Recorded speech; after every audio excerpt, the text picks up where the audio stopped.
Je dirige une association reconnue d'utilité publique dans le champ social qui s'occupe de l'accompagnement post-hospitalier des personnes qui présentent un trouble de santé mentale. Je suis à Paris depuis une dizaine d'années et je vis avec une personne qui est porteuse d'une leucémie lymphoïde chronique. C'est la raison pour laquelle j'ai accepté de venir aujourd'hui témoigner de ce que je vis en tant que proche. Je vis avec une personne extrêmement pudique qui souhaite, en tout cas qui souhaitait que je puisse rester un peu à distance de cette pathologie. J'ai une formation médicale, donc j'avais bien conscience du risque, du type de pathologie dont il était probablement porteur. Évidemment, ça me faisait peur, mais donc je n'ai pas été présente au moment du diagnostic. Par contre, j'avais obtenu qu'il me tienne au courant de ce qui s'était dit pendant cet entretien. Donc j'ai eu un coup de téléphone au sortir de ce rendez-vous. Je l'ai appris par téléphone juste à la fin du rendez-vous et pour résumer, il m'a dit voilà, j'ai gagné le gros lot. Ce qui signifie entre nous que le diagnostic auquel nous avions pensé était le bon. À la fois le fait d'avoir eu la confirmation du diagnostic par téléphone, c'était très dur, et en même temps, ça a eu un avantage pour moi qui était que j'ai pu, quand j'ai raccroché, vivre ce moment. Dans l'entretien téléphonique, je dirais de la même manière qu'il était un peu moqueur en disant j'ai gagné le gros lot. Bon, il y avait quelque chose qui était à la fois violent, agressif, et puis en même temps qui essayait, je dirais, de masquer les sentiments qu'il éprouvait. De la même manière, moi j'ai au téléphone aussi tout de suite essayé de savoir au fond quelles étaient les bonnes nouvelles auxquelles on pouvait se raccrocher au cours de cet entretien. Mais après, dès que j'ai raccroché le téléphone, j'étais effondrée. Aussitôt, moi, ce qui m'intéressait, c'était les chances de survie. C'était on doit s'attendre à quoi, quel type de traitement est proposé. Je savais, j'avais une certaine idée des types de traitements qui pouvaient être proposés, et certains d'entre eux, évidemment, m'inquiétaient plus que d'autres. Donc, je voulais savoir s'il y avait déjà eu des propositions thérapeutiques qui avaient été faites et lesquelles, parce qu'elles avaient des impacts extrêmement différents sur notre relation et sur la façon dont on allait vivre la suite des événements, ne serait-ce que de savoir si par exemple le traitement allait avoir lieu tout de suite ou s'il allait être décalé dans le temps, s'il était médical ou s'il était en hospitalisation. Et toutes ces questions-là étaient pour moi importantes comme pour essayer de me préparer à ce qu'elles allaient générer en termes de vie pour nous deux. J'ai été très tiraillée entre le désir de respecter son désir de ne pas associer trop de personnes à ce diagnostic et mon propre besoin qui était de pouvoir en parler puisque mes lieux d'expression n'étaient pas très importants. Je ne pouvais pas en parler avec le médecin que je ne voyais pas, donc c'est vrai que quelque part, moi j'avais quand même besoin de pouvoir me rassurer et puis vider un petit peu de ce stress que je portais.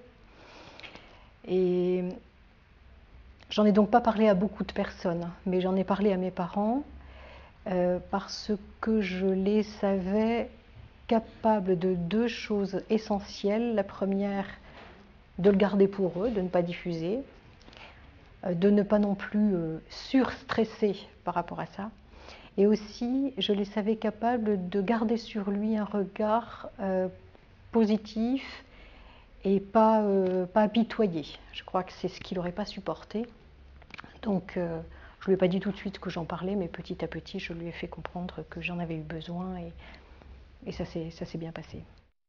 Quand le diagnostic a été posé, on vivait ensemble depuis 1 an.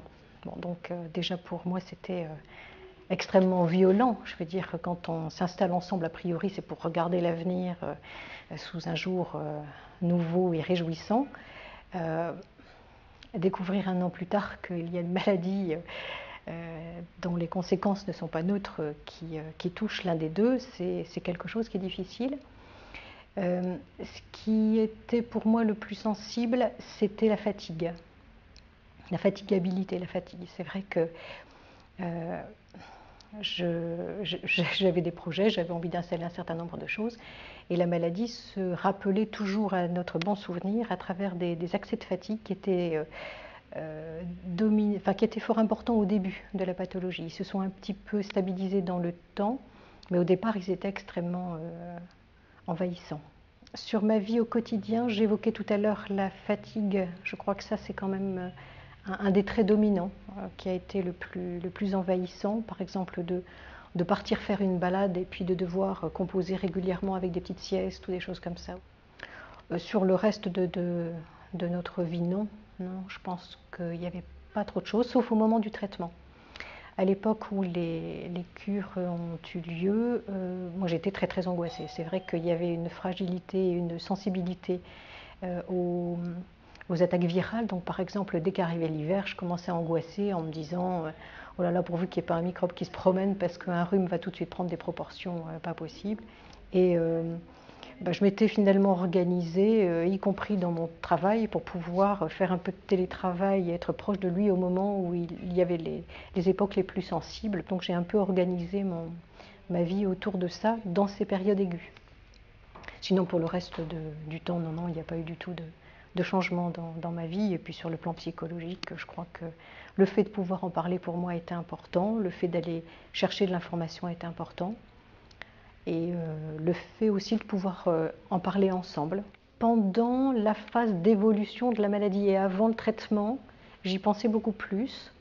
À l'époque des traitements, j'y pensais tout le temps. Et parce que les traitements ont été efficaces petit à petit, je sais qu'il y a toujours cette épée de Damoclès au-dessus de notre tête, mais elle n'est plus envahissante comme elle a pu l'être. Entre le moment du diagnostic et le moment des traitements, il s'est passé 6 ans. Et bien pendant 6 ans, c'était tous les jours de se dire on sait qu'il y a ça en arrière-fond, mais on ne veut pas que la maladie vienne dominer notre vie. Et donc de pouvoir nous aider, nous supporter l'un l'autre en étant à l'écoute, en étant aimant, en anticipant les désirs, en ne râlant pas quand un coup de fatigue arrive, en étant à la fois disponible, à l'écoute et prévenant. Je crois que c'est une maladie qui m'a appris et qui nous a appris probablement à vivre le bonheur de chaque jour. Les proches ont été d'abord des soutiens pour moi. C'est-à-dire que ils avaient parfaitement conscience que même si c'est l'autre qui est malade, la personne qui vit avec le malade est elle aussi impactée par la maladie. Il y a, ce stress est différent, mais en même temps, il existe, et il existe quelquefois d'autant plus que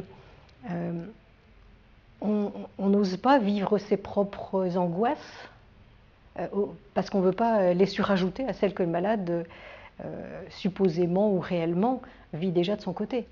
Alors je dois d'abord dire que je suis une jeune adhérente d'une jeune association, que j'en soutiens la création parce que je pense qu'elle répond à un vrai besoin d'éléments d'information sur ce que va être notre vie au quotidien avec cette maladie, et c'est la raison d'être de cette association SILC.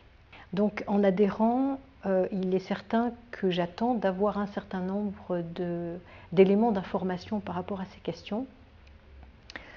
Les autres éléments, l'autre élément central, c'est vraiment de permettre que cette pathologie soit plus connue qu'elle ne l'est, et qu'elle soit donc plus prise en compte par la recherche, donc de pouvoir, je dirais, être unis ensemble pour être plus forts ensemble et pour contribuer à permettre que les progrès scientifiques aident mon proche et tous les autres, bien sûr, à trouver les meilleures réponses thérapeutiques.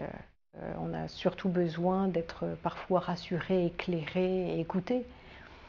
Et ça fait partie vraiment, je pense, de l'aide la plus importante qu'on peut recevoir.